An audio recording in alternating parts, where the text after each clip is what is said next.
Hello, everybody. Welcome to Doge Venice art stream number 11. Can't believe it's 11 of these. Back in the saddle. I just call it that because I haven't done one of these in a while. My name is Brian, and I'm joined by some of the artists that I can find. Some of them work with us. Some of them do their own thing. And we try to do like little streams where we just sort of, talk about, maybe we talk about art and while we make art. So it's a pretty light and easy show, nothing too heavy. We don't get too political, at least we can try to. So today I have with me, I have Ashion. Is that how you say it? Okay, I always have Yeah, to ask myself. Yeah. And Ashion, what program are you working in right now? I'm in Krita, Oh, and it that's looks like I can find yeah. it being a pain. Krita Right. doesn't Krita doesn't like to share screens. Okay. I don't know why. It's weird like that. At least not with Google Hangouts. Maybe maybe in another format it'll work. We Yeah, can look into that later. But I'll switch over to Photoshop. okay. And we also have Ku Ryu. Hi, Hey Ku, how you doing? I'm doing well. Okay, good. And we have Corvus. Hello. Hello. Hello. So, and yeah, we're all just sort of dicking around. We have talked about the importance of art, and because it is related to freedom of expression, a lot of the things that we come across when it comes to social justice warriors and the the their essentially totalitarian views is that the first people to go, the first people in the line of fire become the artists. And and you can see that, you can just look at Gamergate or the way that they criticize film, animation, comic books, fine art. That's been going on for decades. The fine art stuff is has been going on for a really long time. In fact, well, it's probably even earlier than this, but around the time of like the Dadaists and the like pre-World War One or right around World War One, there was critique of art, for political gain. So this is a thing that it's not new, and you can see that if you go to a museum and you look at what they call modern art, which is essentially the art that is approved by the art community, versus what they call illustration, which is a dismissal of the kind of art that we make. Like, I don't know if this is true everywhere. I know this is how it is in metropolitan cities in the United States. Like, and maybe we've talked about this already, but Ku in Spain. Have you been to like an art museum? Do they have like what we call modern art there? Oh yeah, we have the Guggenheim, the famous Guggenheim, Yeah. and the design is like picking a paper, destroying it, and that's the design. Destroying it? Yeah, you destroy the paper completely, and that's the design of the Guggenheim Museum.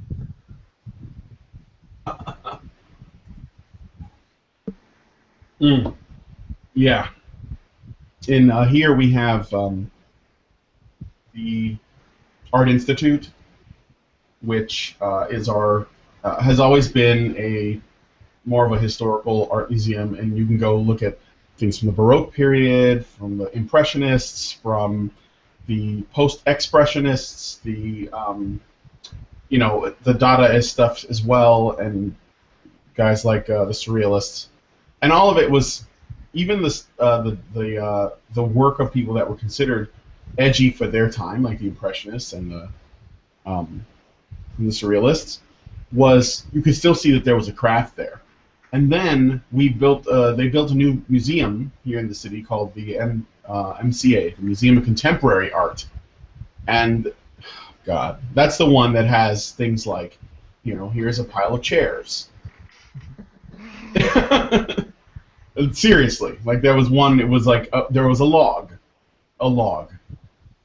Um, yeah, and they were like, "This is art," and it was mostly about making a political statement than anything else.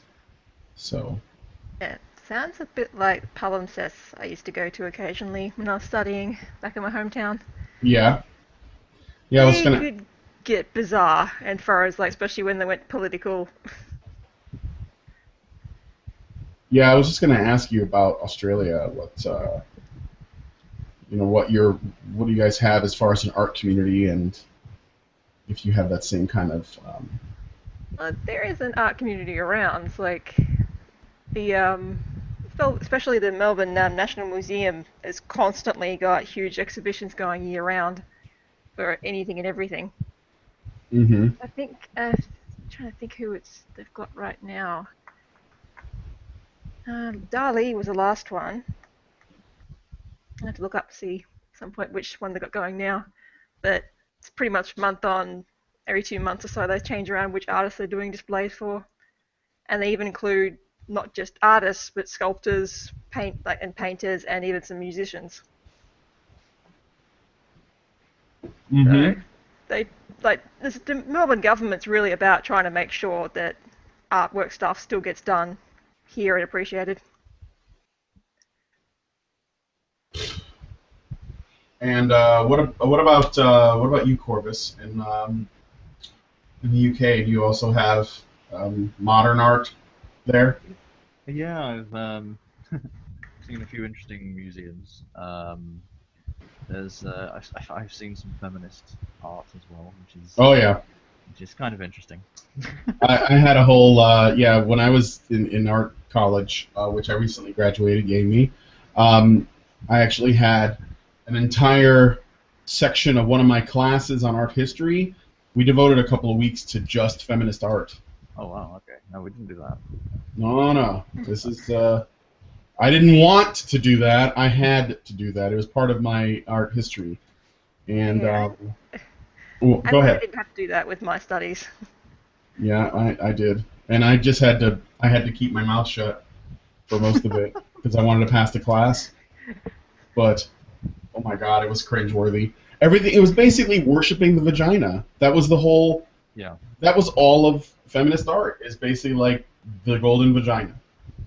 And I was like, how do you get through life feeling so insecure that you have to essentially take something that is the least under your control and make it the most important part of what you are?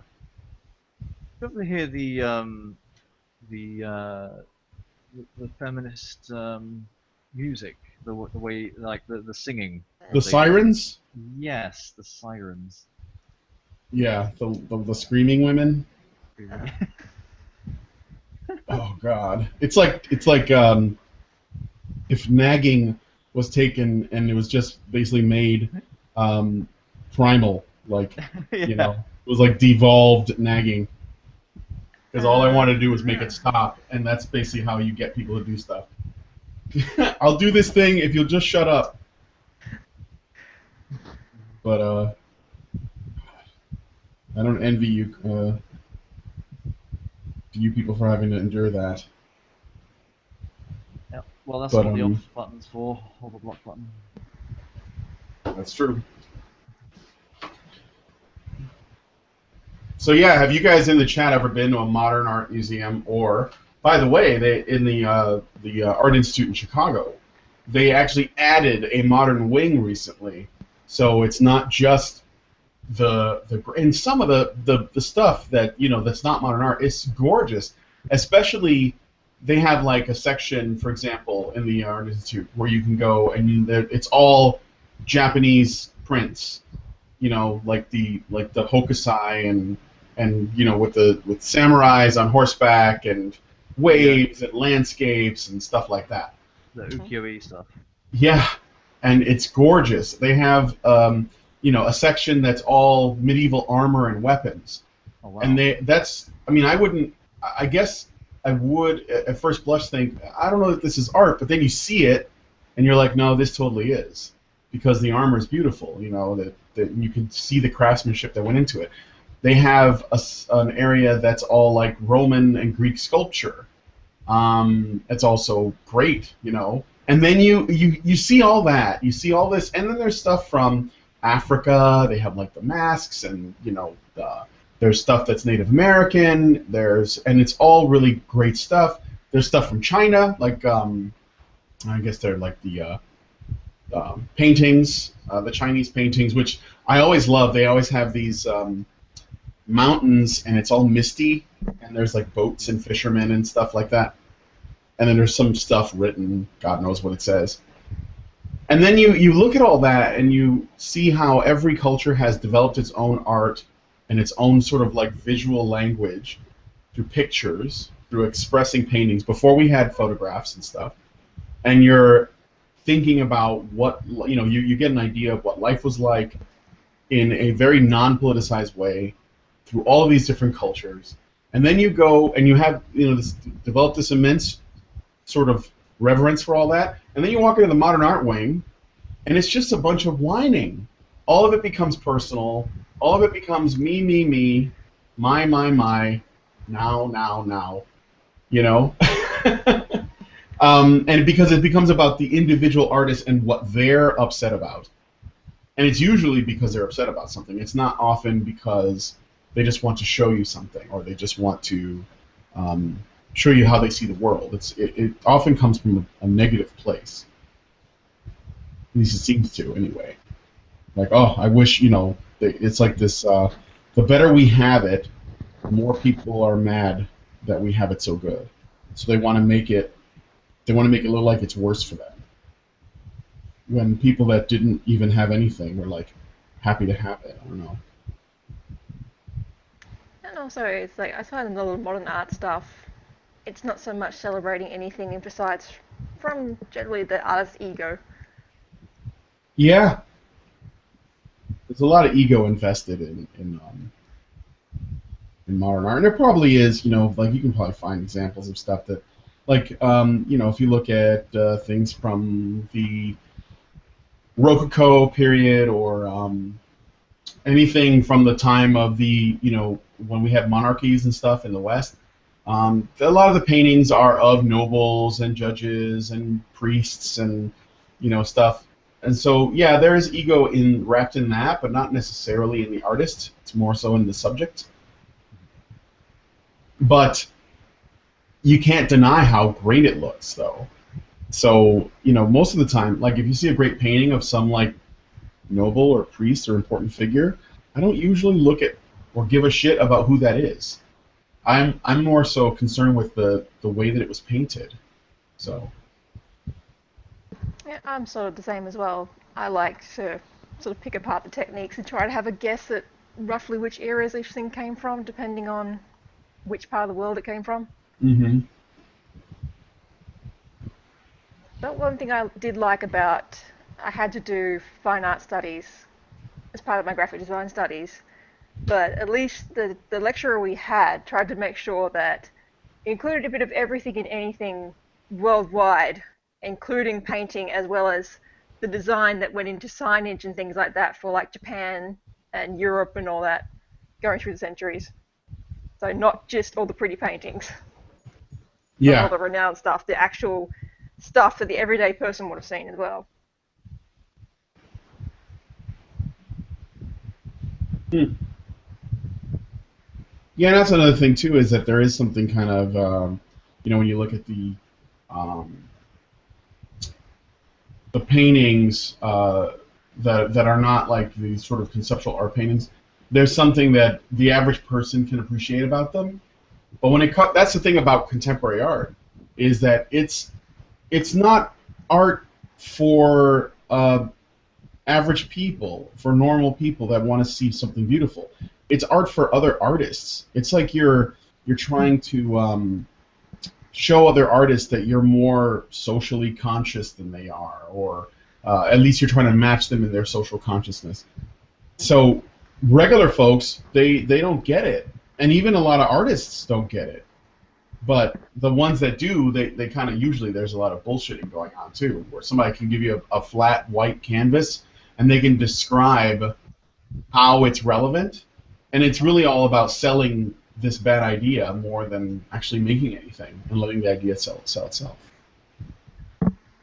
Yeah, absolutely. There's definitely I've seen so many different art things that have been sold on the philosophy behind the work than actually Yeah. work itself. I mean, there was I remember like they've managed to sell like blank canvases. I can't remember who it was though. But I do remember seeing something like that.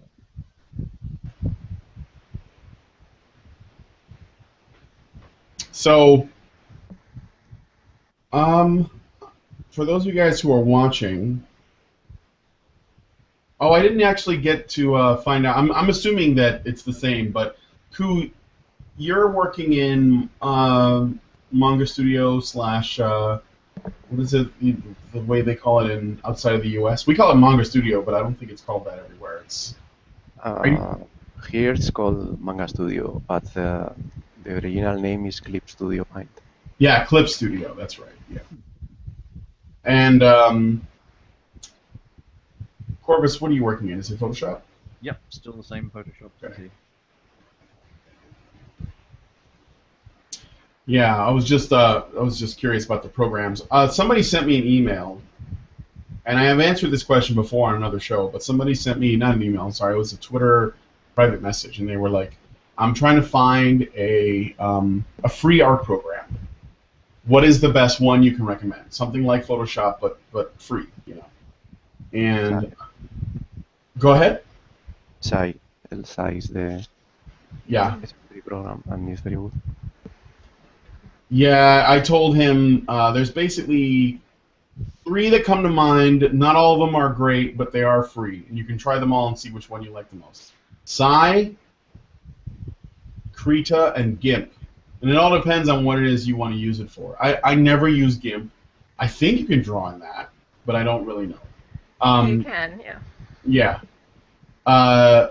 Sai is fantastic for a free program because it's like super low resource consuming. You don't really even have to install it. All you do is double click on this. Like for me anyway, you download it and then you double click the Sai logo and it opens up immediately. It's weird. And then Krita is good too because it has a lot of really interesting tools, right? Like Ashion, why do you like Krita? Is it just It just works a preference? bit better for me as far as like my technique I use, and it tends to respond for some reason to my tablet better than Photoshop does.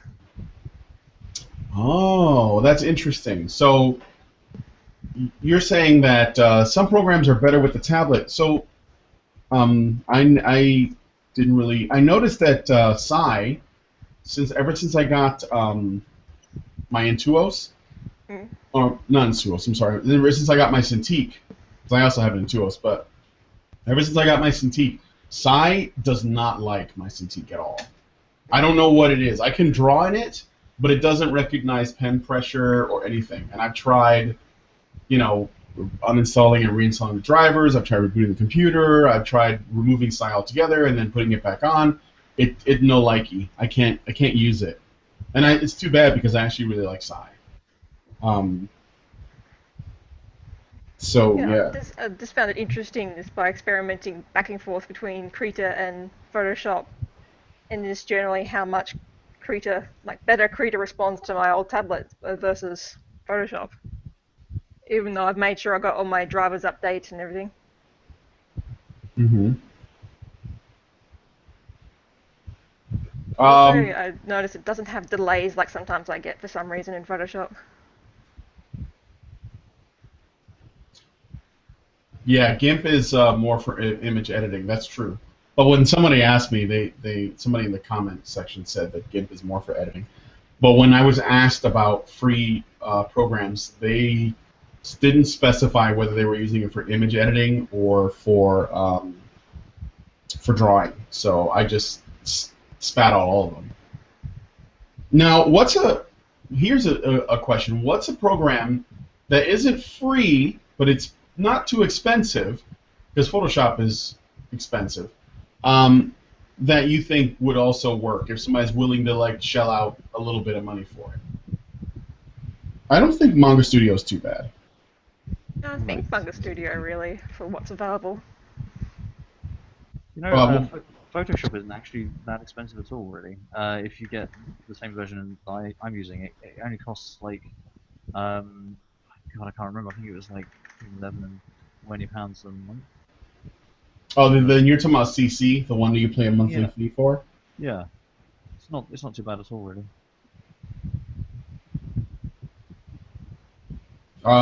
Ku, were you gonna say something?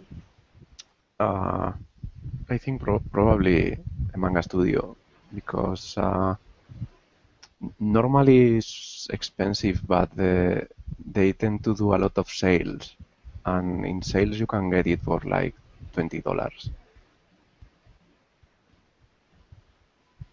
$20. That's good. The normal version at least. The X is some more expensive, but you can go with the normal one. Do you know what the difference between the two is? Mostly for comics. The X has a lot of more of options for doing comics, but for illustrations they are the same. Oh, I see.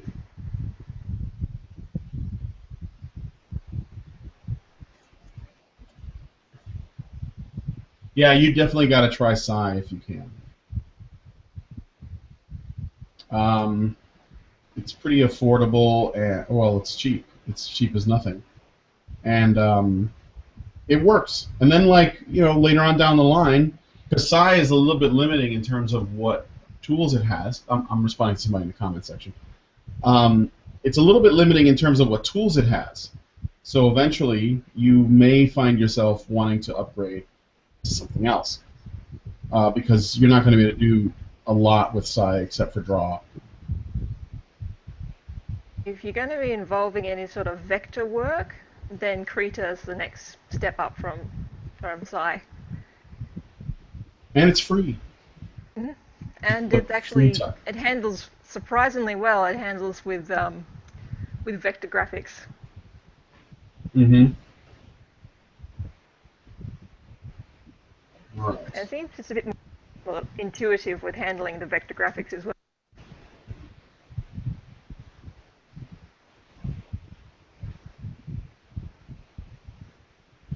Hello? When?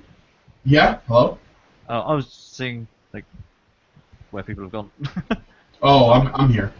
suddenly quiet. Uh, so when is the Shoe on Head stream? I don't know. Oh, the shoe on head stream. Yeah, she's doing a charity stream. Oh yeah, I saw that. But I'm not sure when it is. Quick look.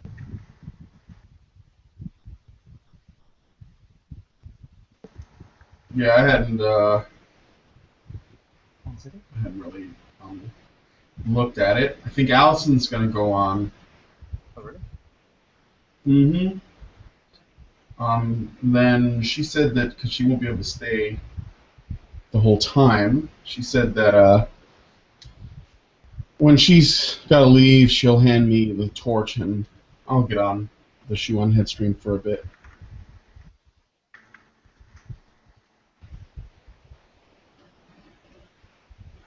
So, have you guys heard all of this stuff going on with the Suicide Squad? No, what's happened? Well, so the movie came out and it got bad reviews overall. It was like I think at 29% on Rotten Tomatoes or something. Okay. Yeah. I mean, whatever, But the thing is, I guess people were, first off, Rotten Tomatoes was down for a day or for a little while. People were thinking it was a DDoS attack. People were asking them for a boycott of Rotten Tomatoes because they felt like they weren't being unfair to DC Comics. Like they think that they have like a bias or something like that because Batman v Superman got bad reviews, Man of Steel got bad reviews, and now Suicide Squad, which they were really hoping that it was going to be good. Turn out to have also get bad reviews. I didn't see the movie. Someone in the comment section says it's brilliant and that the reviews are BS. I don't really know. This is Can't going really to General speak to be it. consensus, general consensus I'm hearing from a lot of the fans on YouTube is that it's better than Superman v Batman, but it's kind of been held back a bit by the PG rating. Uh-huh. Does a movie need to have an R rating to be a good movie? Oh, in this case, I seem to think that because of how violent and horrible these characters are supposed to be, they kind of couldn't really show them, I guess, properly. And one person that does a lot of movie reviews said they really enjoyed it, but it had its breaking moments where I think they said someone's head's supposed to be blown off, and the editing becomes absolutely horrendous Uh-huh. with trying to hide any gore or anything like that. And anytime people got like shot to kill or whatever, they'd also have really terrible editing to try and make sure you never saw a speck of blood. Hmm. But other than that, the characterizations were great. They really enjoyed it for what it was. It's really interesting because DC Comics, they don't they have a more recent history, and I mean like I'm looking at the big picture here, but they have a more recent history of being like an edgier sort of comic book company. And I wonder if it's not because they were been like really desperately trying to shake off that sort of Silver Age, aw shucks style that people had known them for from like the 60s, 50s, like everything from basically all through the 50s, 60s, and even the 70s. I think they started in the 30s, so it's been even longer. Yeah, but in the 30s though, because superheroes were brand new, Yeah. some of the 30s books were pretty dark. I think Superman let people die in those. I know. I think when the earlier appearances of one of the first ones, I think of Joker, he basically stated to Batman, "It's like I'm going to do this robbery, whatever else, and I'm going to kill this person." And he did. Yeah. There was no joking around. It's like everything he said he would do, he did. I see what you did there. You made a joke about joking involving the Joker. Yeah, well, that was like I said, and I think when Batman first appeared in comics, he actually carried a gun. Yeah. Oh yeah, yeah. He was basically Batman was the Shadow. He was basically like an evolution of pulp characters like the Shadow and the Spider, and all of these other ones that sort of. I love the Shadow, by the way. Shadow was actually a pretty cool Yes. hero. I am scrambling to get my hands on some copies of the Shadow. Yeah. I want them to make a Shadow movie, but They kind of did. no. I know the one with Alec Baldwin. I have it. Yeah, Darkman. Yeah. No, there was one with Darkman. That's a Sam Raimi movie. They actually did in the '90s, or yeah, it was like the early '90s. They made a Shadow movie with Alec Baldwin. Okay. I have it on DVD. It's not really a great movie, but it's what I call a good bad movie. Yeah. But what I would like to see is maybe something a little bit more faithful, and Shadow was pretty dark. That movie was kind not of like dark. It was, that movie was kind of like a Dick Tracy type movie, wasn't it? yes, and Dick Tracy is also a product of of that time, because I was just talking to somebody about this. We were talking about superheroes, and I was talking about how we were playing Overwatch, and I like to play McCree. He's a cowboy, right? And I was remarking on the fact that before Superman, because he's the first superhero, before Superman made superheroes cool to kids, what kids really liked, what they were really into, were cowboys. And they were the. Oops, I made a cross-eyed. That's not gonna work. They were the big heroes. They were the big heroes of that time.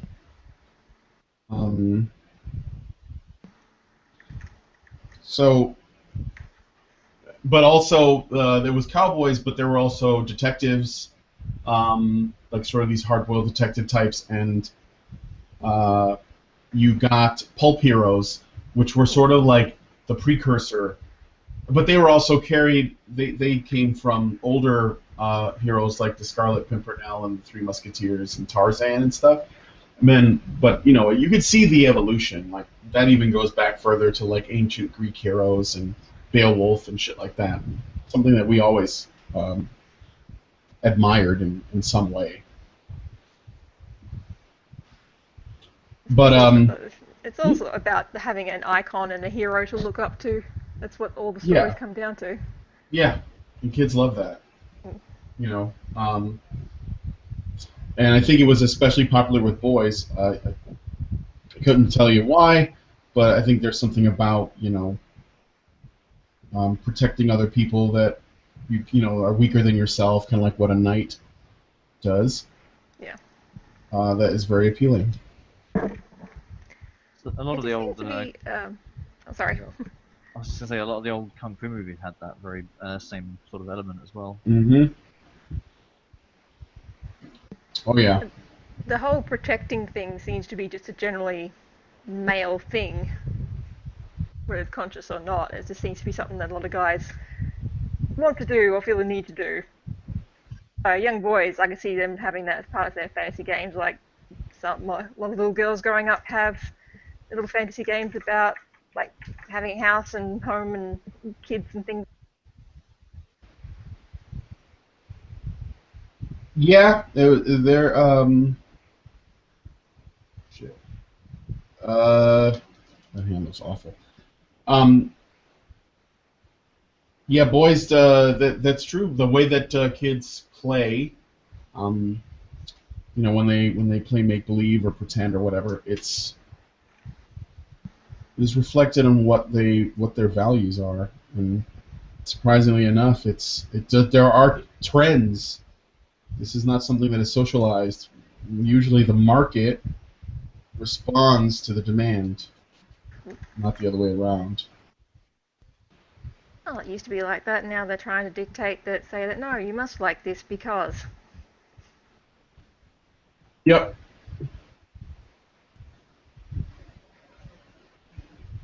That's why media's lost its grip on everything these days.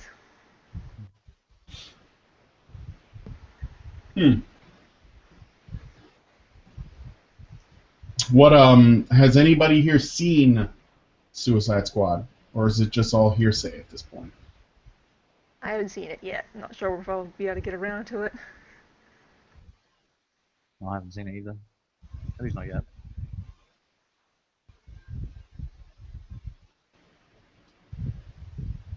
Huh. But Yeah.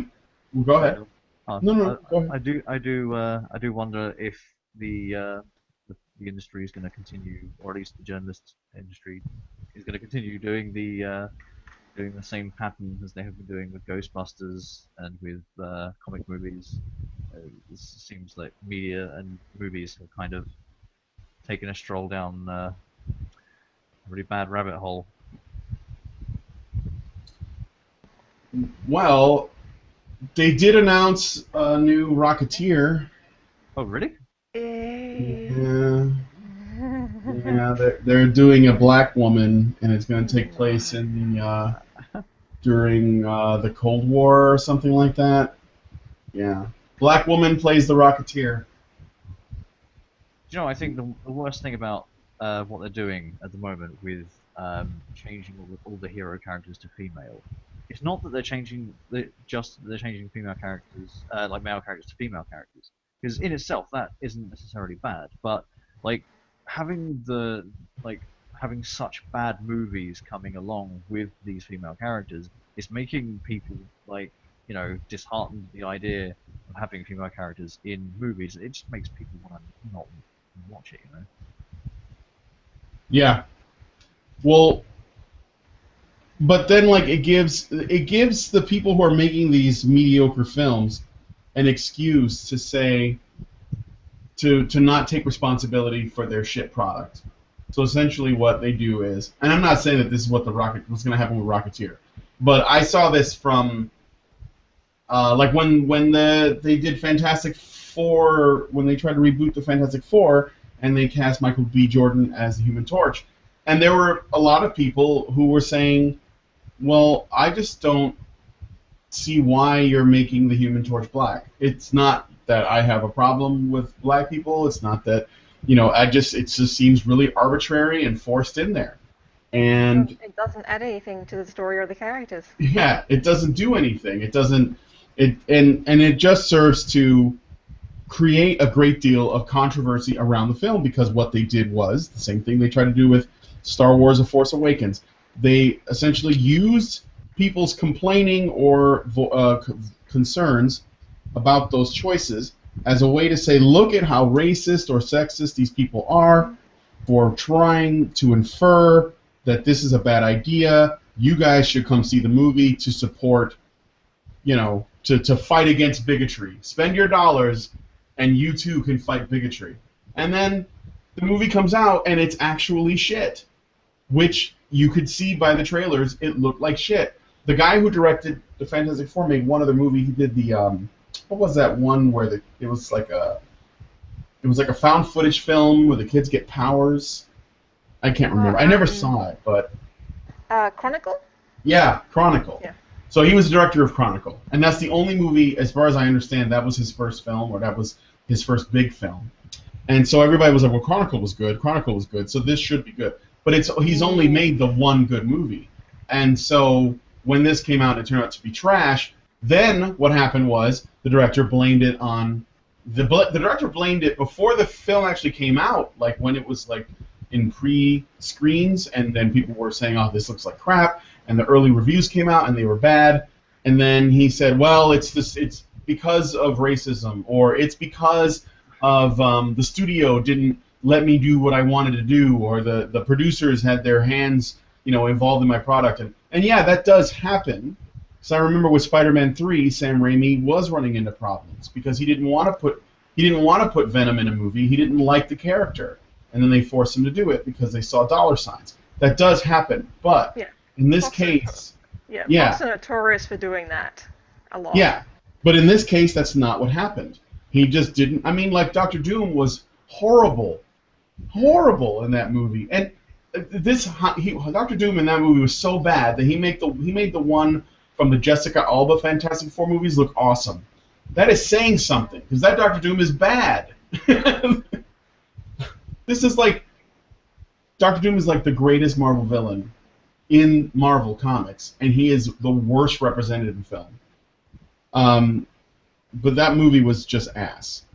So I noticed that what happens is, and this also happened with Ghostbusters, they make a shitty product, and then they I almost think that they do it on purpose. Like they want to be able to say, look at all these racists and sexists. They don't like our product, but it's not because our product is bad.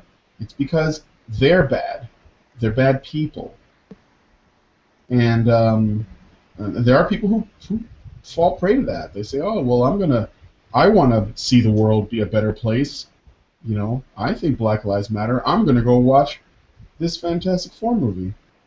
Or I'm going to go watch this new Rocketeer, or I'm going to watch the new Ghostbusters, without realizing that that's not adding... Just because it's a shit product, it doesn't mean that it's because of some, bigotry. It's because it's a shit product. Yeah, the trick's not working, really. No. The general public's looking at it and going, we see what you're doing, and we know it's a load of crap, so we're not even going to touch it. I know some and people... The more you try to tell us to go see it and like it, the less likely we are. Some people I know were talking about going to see Ghostbusters 2 times to help the movie be a success. Yeah, but BuzzFeed made an article about how you can help fight sexism by going to watch the Ghostbusters movie. And they wrote up, and they actually suggested bring all your friends, see it multiple times. It was like, this is an ad. This is not an article. And by the way, if you don't think so, I don't know if you guys have, maybe you've noticed if you're on social media, Twitter, Facebook, whatever, BuzzFeed videos now pop up and they're literally commercials. They're not even talking about anything. They're trying to sell you something, and they're trying to use social justice as a means to do it. I just saw like a BuzzFeed thing in my feed randomly, because I have family members that like BuzzFeed, and people who I went to college with, that will literally be like, oh, here's a shampoo or a body soap that you need to fight the patriarchy. You need to buy this body soap. And I'm like, wow, the useless idiots. It's insane. It's fundamentally that's what social justice has become now. It's a selling, like, for a point for all these places to go, oh, look how progressive we've been, buy this shit. Yeah. And you'll be progressive too. I saw something interesting actually when I was last at the cinema. The adverts they have before it comes up. There was just like I think it was a Spice Girls thing. I don't know if you've seen it. And Spice Girls. Yeah, they played the Spice Girls, and they there was like a bunch of women just dancing around, and the camera was panning through a house and through a mansiony place, and came out to her back, and it was just like a bunch of women dancing around a sign that said equal pay for equal work, and then that was the advert, and I was like, what? What? Why the fuck was this even in the cinema? This doesn't even make fucking sense. What was that even selling? I'm sure it was selling something. Selling Didn't feminism. actually say. Oh no, wait, I think it was tampons or something. Oh God. Yeah.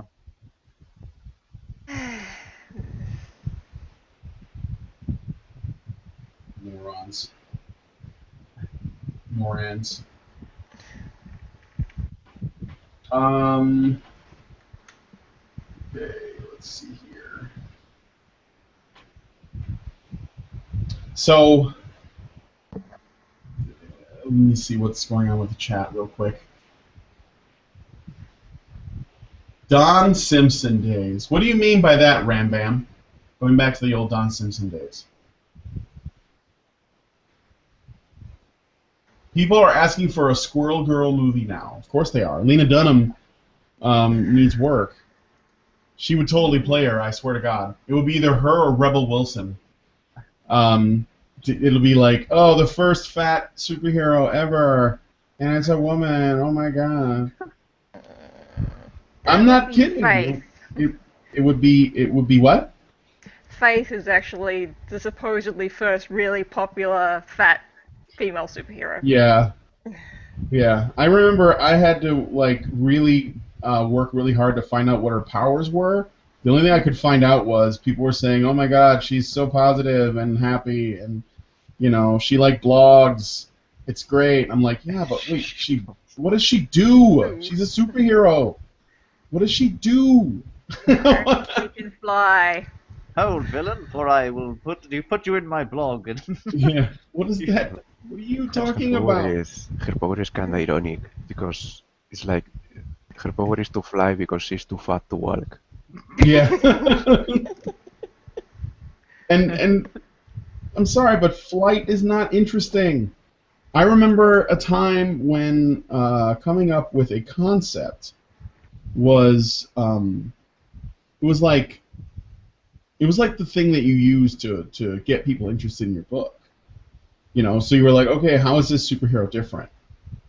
Like when Marvel was in their heyday, they were like, all right, how do we sell Daredevil? What do we need to do? Oh, well, let's make him blind, but he has a radar sense, and he fights and stuff.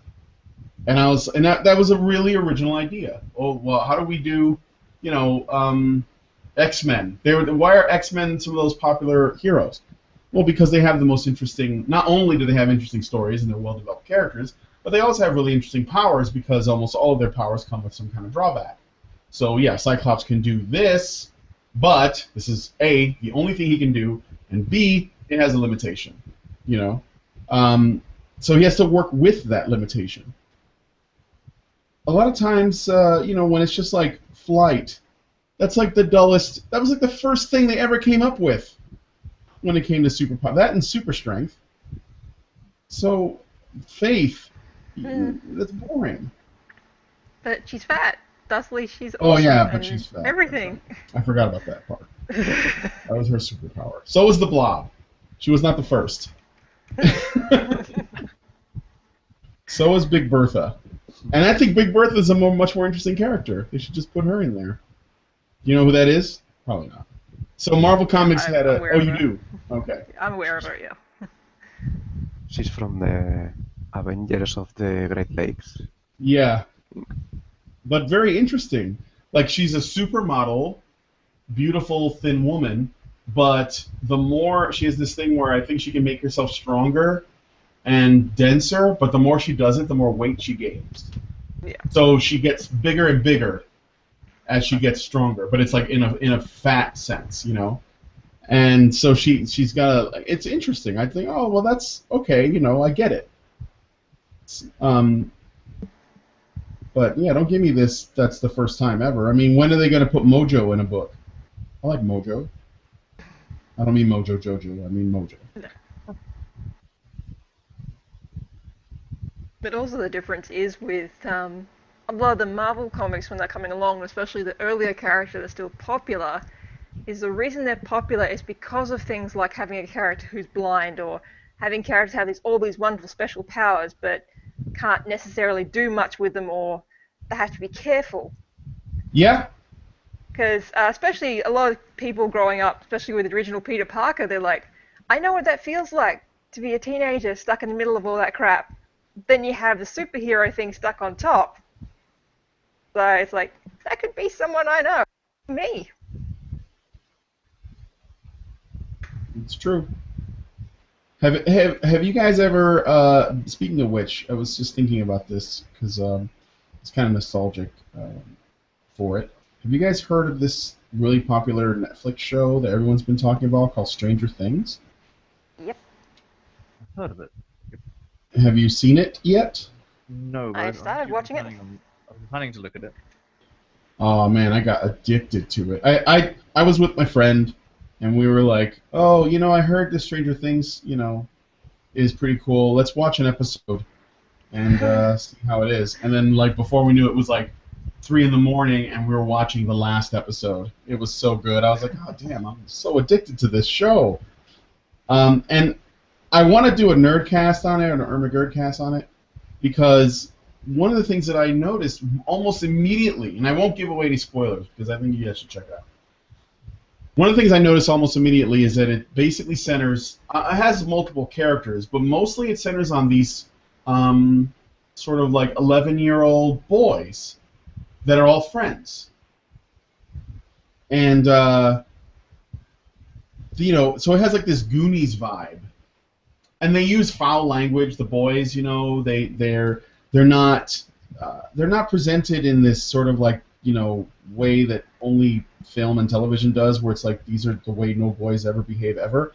They're more like real. It felt like real boys in the 80s, and they use bad language, and they, you know, they played D&D in the basement of one of the boys' you know, homes, and they end up on this sort of crazy adventure with supernatural forces and stuff. And I was just, and the boys were, you know, they were kind of the moral center of the show. And I really dug that. It felt really relieving. I was like, wow, you know, I don't think I've seen this in a long ass time. You know, where you get a story like that. Yeah. But it was a really good story, and it was a lot of fun to watch. So. Yeah, I think they're trying to get at there is just like, they're not Hollywood homogenized kids who cannot do wrong. No, and there wasn't a whole bunch of like, you know, weird like checklists of you know, diversity. Like there wasn't randomly like an Indian kid hanging out with them or something. You know, like they were just like, this is suburban America in the 1980s. A black friend, like one of the kids was black. Totally, you know, that makes sense because that they are part of the population. But they didn't just like, we need an Asian, an Indian, and you know, let's put in a Native American kid in there. let's put a non-binary character in there. Like they didn't do any of that, you know. It was very straightforward, and you know, it was good. It was well made. Somebody asked in the chat, what is, if any, what is the single best drawing exercise? Do you guys have any thoughts on that? Shapes. Squares, circles, cubes, spheres, pyramids. Shapes Yeah. are generally good.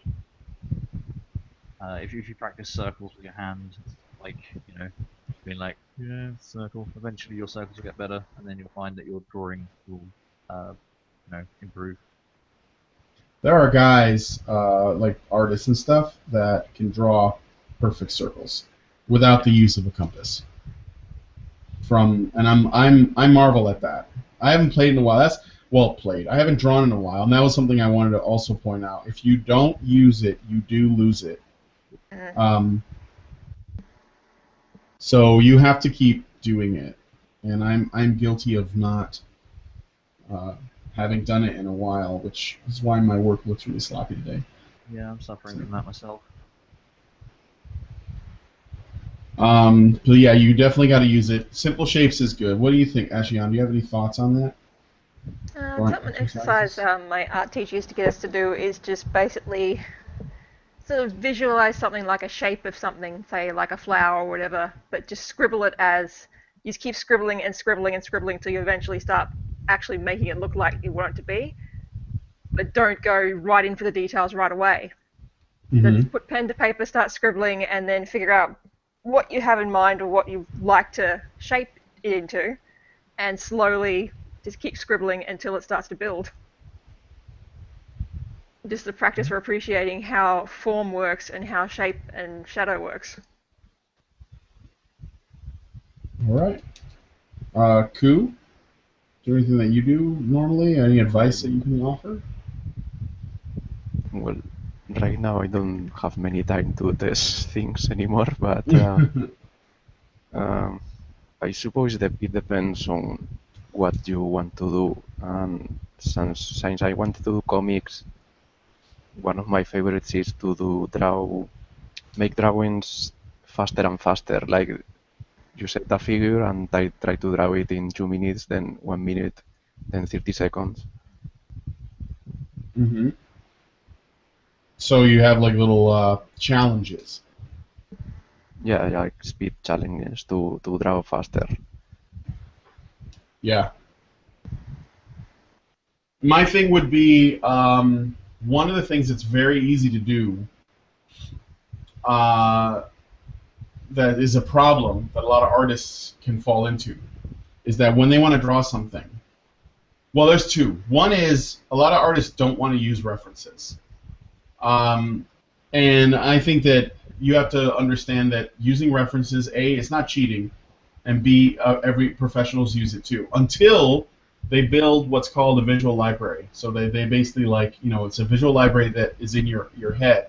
So if you need to draw a can of soda or a gun or a hand or a mouth, you don't need references after a while. But at first, you know, they all use them to get an idea. And the second one, and this is a really big one, when artists are drawing from a reference, if at all possible, always try to draw from real life instead of drawing from another piece of art that another artist has made.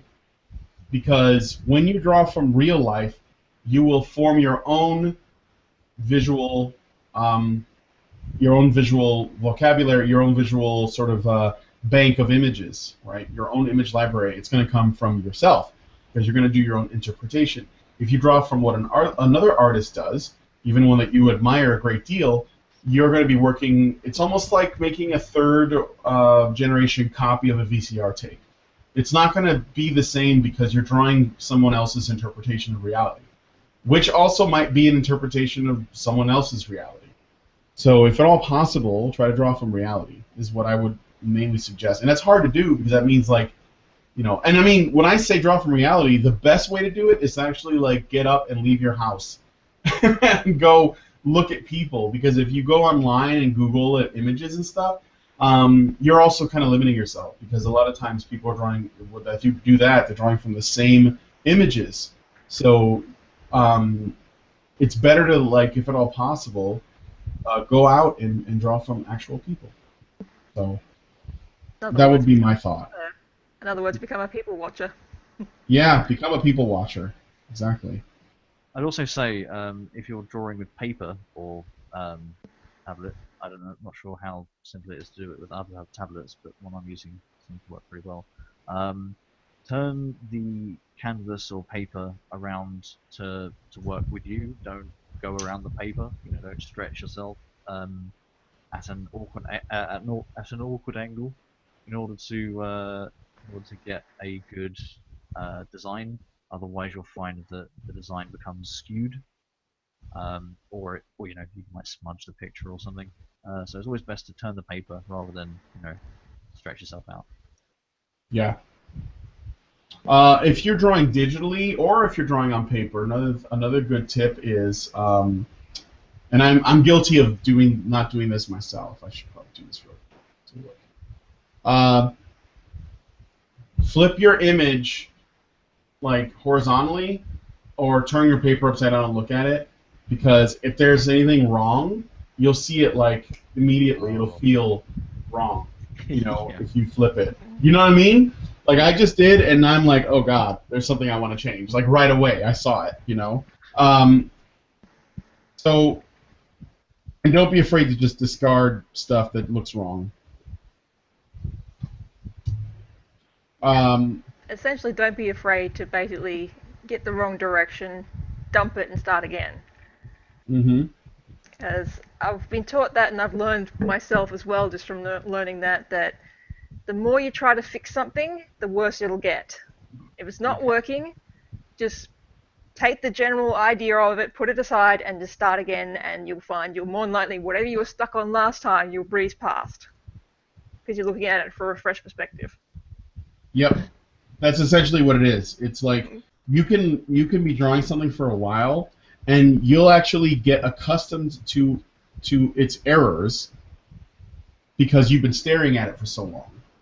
And um, because of it, sometimes I know that those of you who draw a lot probably have done this. You ever like been working on something and you think everything's fine, and then you finish it and you haven't like really stopped to look at it.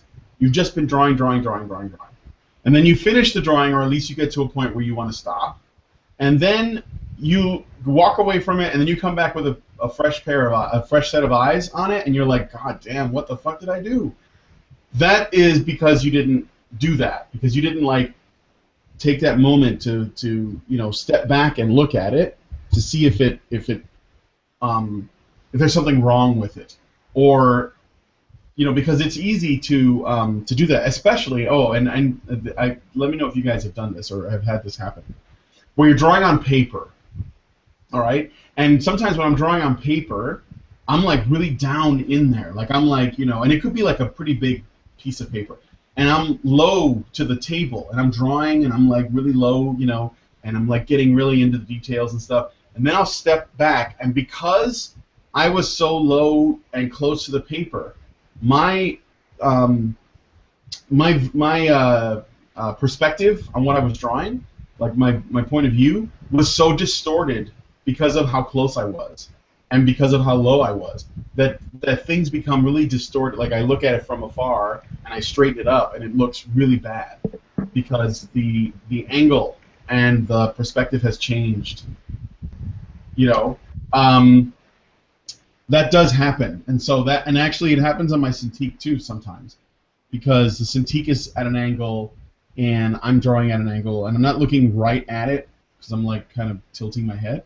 So that will also affect your perspective. So you really got to be able to like back off. And then if it looks like ass, you just got to be like, oh well, that's a failure. Let me start again.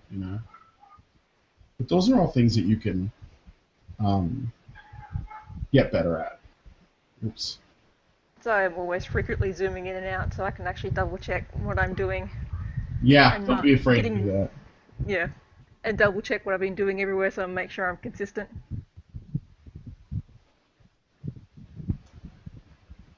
Okay. Um, So I want to see what you guys are doing. I see that Ku is drawing Diva, and I want to see what it looks like. Oh, Mercy and Diva. Not exactly, because they are my characters dressed as them. Oh, yeah, I see.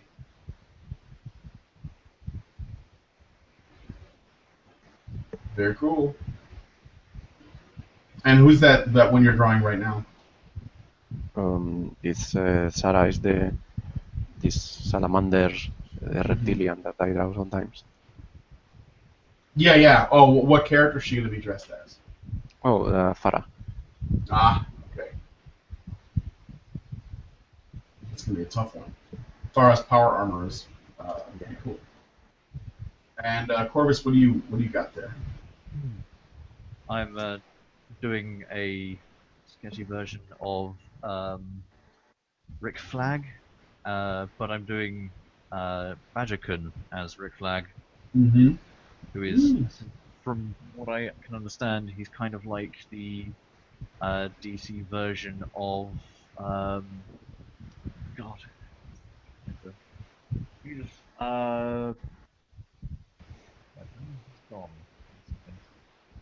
What was that? 1 second. I will. Okay.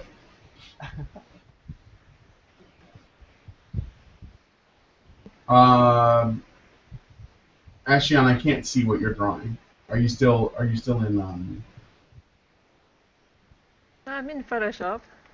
Oh, what's weird? I'm getting a black screen. Okay. Hang on a second. Maybe unshare screens and then reshare screens, and select the specific Photoshop window. I don't know why that's happening.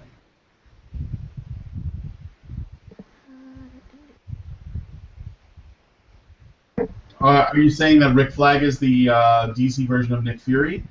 Yes, that is it. Yeah. Nick Fury. Okay. Trying to remember his name. Yeah. Yeah, someone asked about that. Okay. I had never heard of him. No, but nor have I, until about 10 minutes ago. I was like, let's give it a go. Is he in the movie? Yes, he is. Oh. He's played by Tom Hardy. Oh, okay. Well. See you right now? Yes, I can. I think I forgot we got a second screen recently. No, even though I've turned it off, I forgot to actually switch off the sharing. Oh, see? Uh-huh. Asked.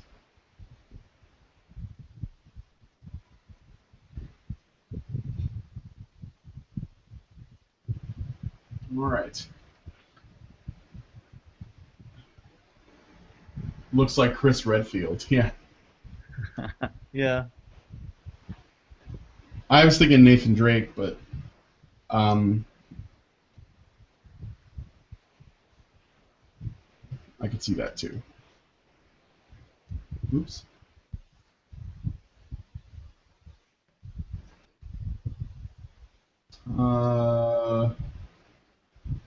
So Lightning Rambles recommends need more detail on the forehead creases. You don't want to put too many wrinkles on a girl's face when you're drawing them. I could no, because it ages them when you do that. Yeah, that's not good. These are jowls. People get the idea. At least that's how I am. I'm more of a minimalist that way. Joel Kinnaman is the guy who's supposedly playing Rick Flag. Oh, is it? Someone, yeah, who played RoboCop in the last RoboCop movie. Is he the guy from Pacific Rim? Because a lot of these dudes are starting to look the same to me. So. Don't think so.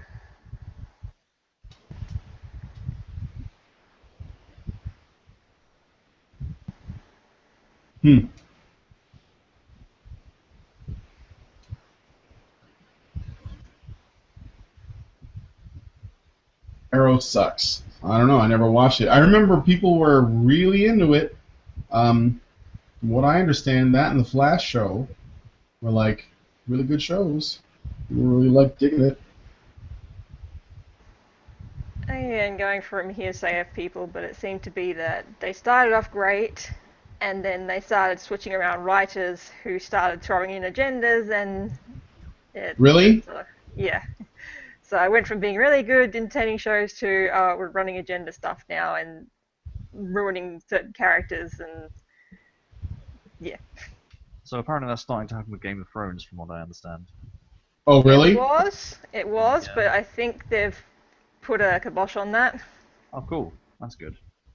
That's very good to hear. Oh, I heard about how they wanted more men to get raped in Game of Thrones or something like that. They should just get more people should get raped on TV so that people don't feel offended. But that makes sense. Game of Thrones, jeez. What if they offend rapists?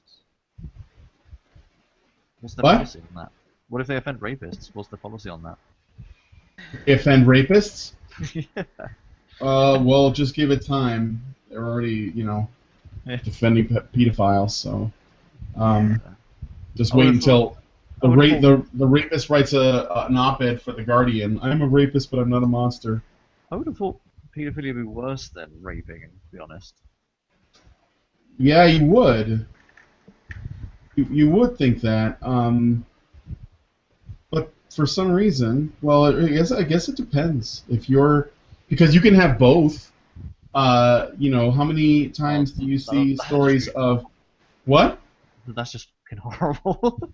But it does happen. That's what I'm saying. Yeah, no, I know. I mean, technically, the acting out pedophilia, if you act on it, it is rape. So that is both. But how many stories have you seen where a female teacher screws her students? I mean, that happens all the time. There was a recent story the other day where a female teacher, can't remember her name, but she was sending nude pics to her students and telling them about how good she was at giving oral sex, and she blew a bunch of guys in her classroom and also allowed guys run a train on her. She was a teacher.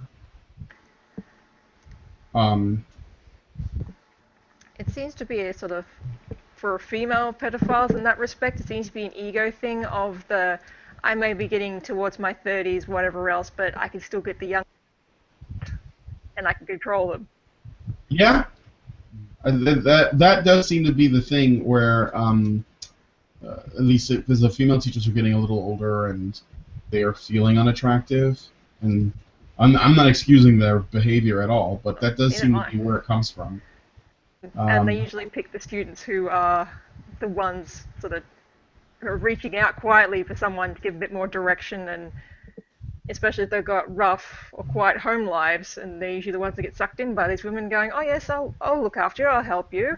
Mm-hmm. Like, we can be really good friends.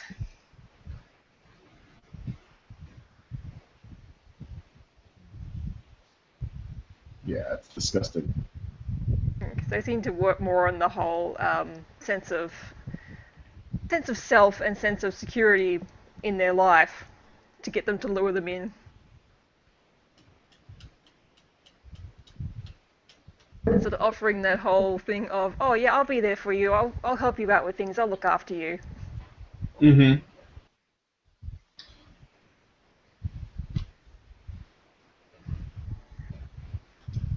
All right, let's see here. See what the chat's saying.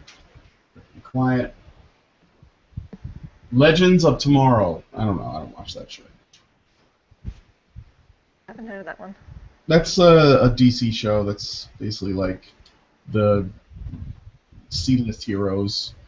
And I mean, I don't even think they're C-list heroes because,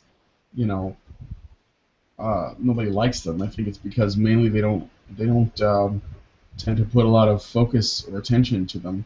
So most people don't know who the fuck they are. It's like the Atom, and I don't even know the rest.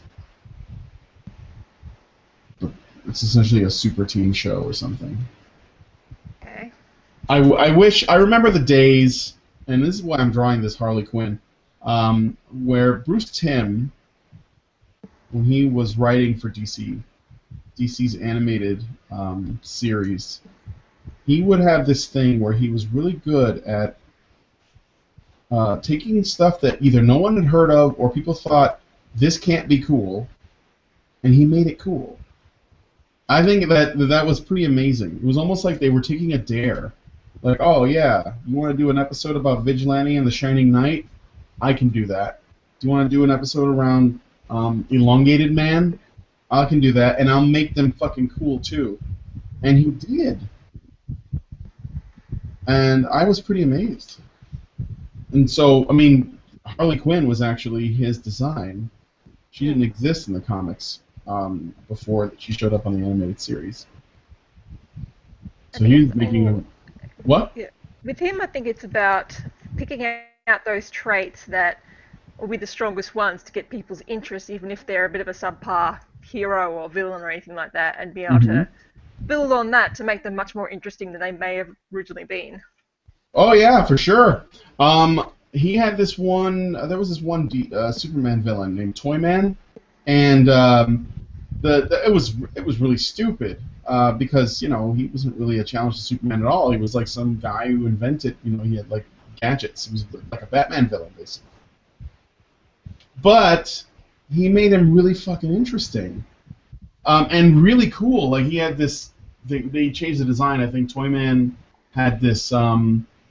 Like a mask on that looked like a ventriloquist dummy, and he was super creepy and shit. And I was like, wow, that is very well done.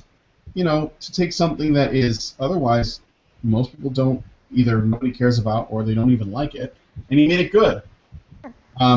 He is, Tim was just amazing at doing that, and I don't understand why DC just doesn't hire his ass to work on their movie stuff, because that would be it. If Tim did that, like he helped them write and sort of develop their cinematic universe, there would be almost no bad movies from them, because they'd all jump on that. Can he make Batmite cool? I bet he could. I also think that kind of idea in terms of how to make a character good when it comes to style is the person who's making it. It can be the same can be said for actually making a story as well, because you can tell basically every story has been rewashed and rehashed from another story. Everything's kind of already been done, but it's how you tell the story as well as what the story is. Mm-hmm. So yeah, I mean, I think you can really captivate an audience with the the same way they made the Toy Maker interesting. Yeah. No, Toyman was pretty fucking dope. And the way that they did it. I mean, and he wrote it somehow. He made the adventures Superman pretty interesting, despite everybody's complaints that there's no way to do that. Bruce Timm was able to do it every time, just about. So I don't buy that shit. Wait, what? Oh yeah, there we go.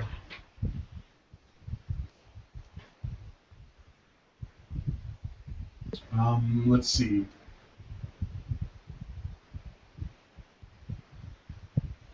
Let's do so. Oh, that looks great. Cool. I'm just gonna look and see what you guys are doing. How is it you have your brush so big, but the lines are coming out so small? Is it just that you're being really light? Who, me? No, Coop. Okay. What?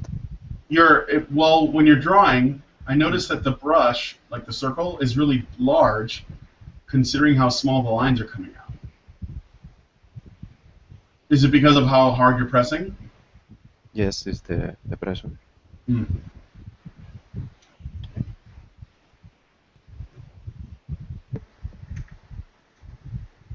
And with those those empty spaces that you put in between, like where the hair is at on this girl, I didn't see you do it. Did you just erase them out, or Yeah, did you? Okay.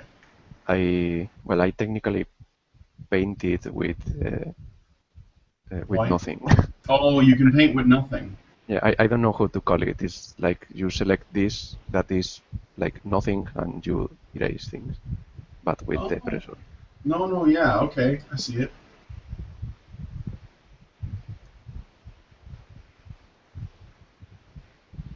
Hmm.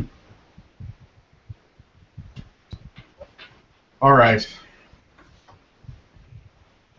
That Mexican Ghost Rider is going to be in Agents of Shield. What do you mean? I know he's going to have a car, which I don't know. I don't. I think that could be a really bad idea. Ghost Rider in a car, um, on Agents of Shield. Ghost Rider on an Agents of Shield budget is basically the thing that concerns me the most.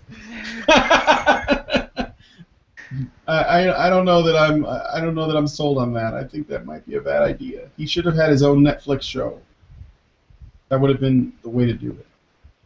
Yeah, Agents of Shield is like I can understand why they start on the networks just as a tester, but I think it would have been so much better if they'd gone straight to Netflix from the beginning. Well, when Agents of Shield started off on television, there was no Netflix show No, yet, no. and I think they didn't know how much of a success that would be. The way I see it is, Agents of Shield is the Marvel show for people who absolutely don't want to spend any money watching any Marvel shit. So it's you know what I mean? Because you have to you pay for Netflix, so you're gonna get a better quality product. You pay for films, you're gonna get a better quality product. You don't really pay for Agents of Shield, so you're gonna get like the cheapest, lowest budget thing they can give. And so, but I just don't. I don't know that putting. I don't know that putting Ghost Rider on that show is. I don't see how that even makes sense.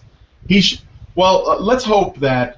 One thing they could do is if Ghost Rider is successful on Agents of Shield, they could then, if he's good, they could then give him his own show on Netflix though, so that it can be as dark as it's supposed to be. It's supposed to be kind of dark and scary, creepy and shit, you know.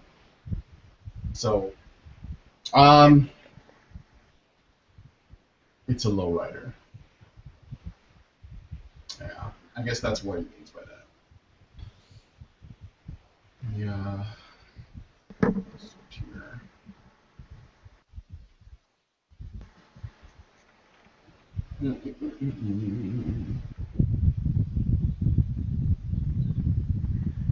Netflix seems to have done a lot for TV, as such as finally having TV shows that are no longer ridiculously restricted by the usual like length of time an episode can go for, how many episodes it can be in a season, like just the general rating of it and what they Mm-hmm. can push the buttons and not.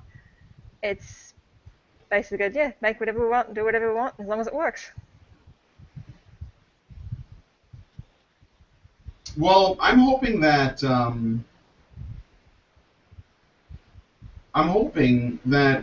if because this has to be the product of some competition. If the Netflix, um, which a lot of people are watching now, I hope that Netflix actually has an effect on how on television, so Oh, that it is. TV studios have to sort of, respond. Oh, it certainly is. Yeah, I think that Especially would. with Oh. really successful shows like Daredevil that have happened recently, proving the point that they can make sure they can make these shows with as many episodes they need, each episode as long as it needs to be, and make sure each season gets its full finish without suddenly being cut out midway through. Hmm.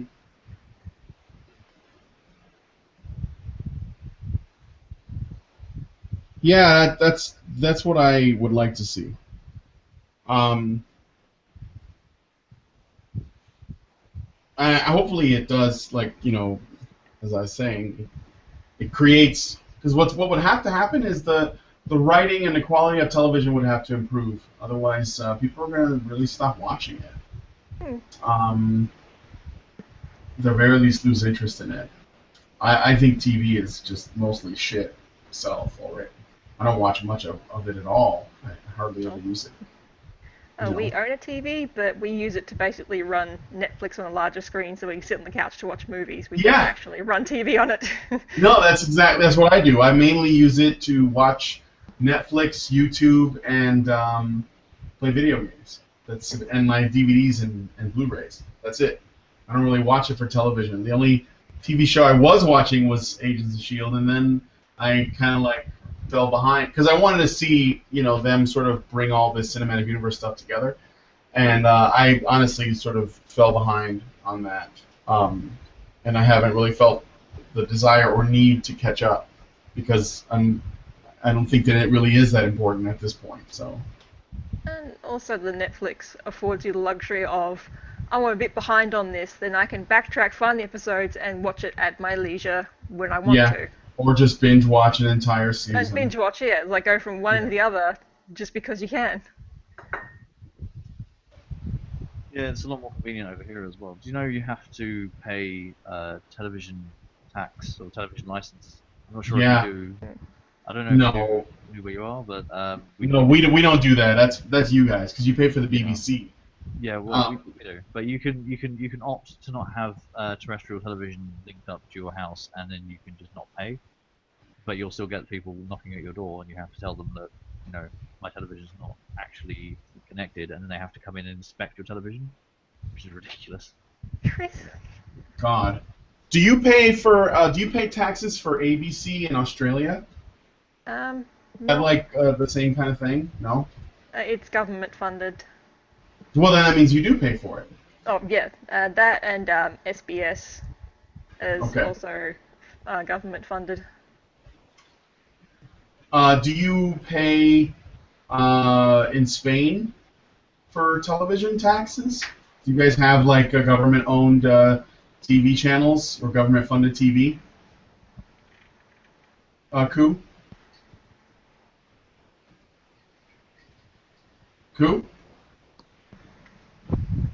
What? Oh, I was asking if you have government-funded television in Spain. Yes. So do you pay for it out of your taxes?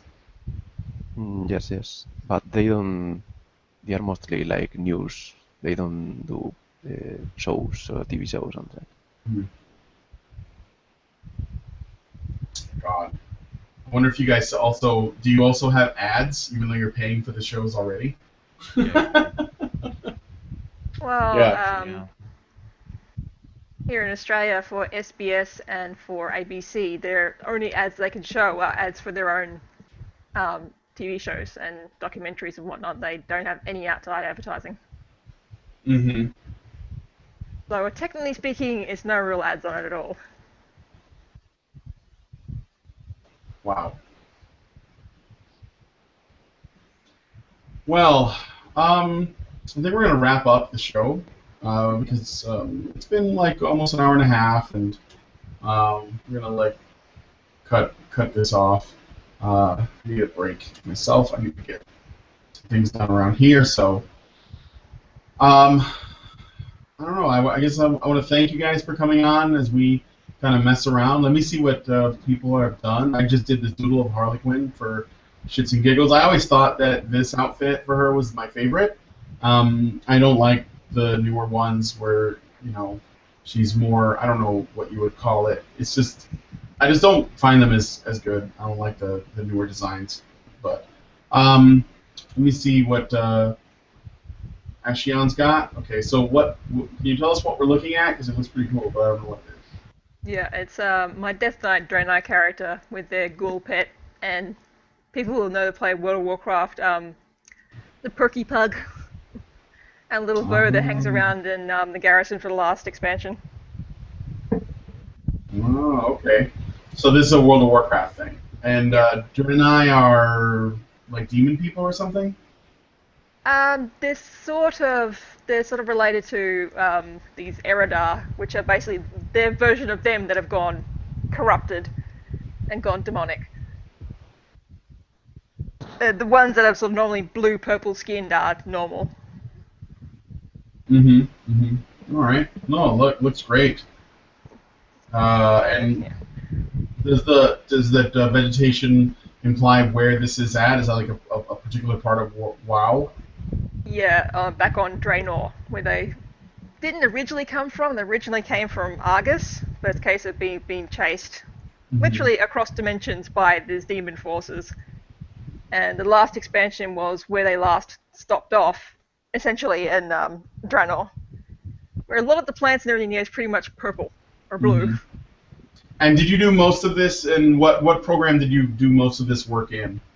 I initially started sketching it out in Psi, just because I'd drawn it out on paper as a rough sketch. Then I just went over it a bit clearer because my the camera for my phone's pretty awful. I went over it and painted Psi. Then I've since taken it into Krita just to get the flat color down, Mm-hmm. and then started building on that. Okay. All right. No, looks great. Let me see. Ku. So, is this just for yourself, or is this It's commission? it's the cover for a comic that I am doing to sell. Nice. Are you gonna like a print comic that you're gonna print up? Yeah, the print version will only be in Spanish because it's for Spanish magazine. Mm-hmm. But then I will do a PDF to sell online. Looks great. Oh wow, look at that. That faro is almost done already. And Corvus, I'm going to back out a bit. Let's see. What is he going to be doing when this is done? He's going to be firing guns off. Oh, I see. He's going to be in a firefight. Yeah. All right. Looks cool. All right. Well, I want to thank you guys for joining us on the art stream. Let me ask you guys a question. Have you guys ever heard of I don't know why I just thought about this, but have you ever heard of Mutant Chronicles? Yes, I've heard of it. You've heard of it. It was a big thing in the UK, I think. That's where it comes from. Anyway, I was just thinking about that because there was like a really bad movie, but there was even a Super Nintendo game based on it. But they're like it's sort of a Warhammer 40K feeling thing, but not quite the same at all. It's just got more like horror and religion in it. But anyway, if you've never heard of it, check it out and let me know what you guys think about Mutant Chronicles. Anyway, so that was a random thing I just thought about. So anyway, I'm gonna let you guys go. Thanks for joining me on the art stream, and we'll see you later in the week.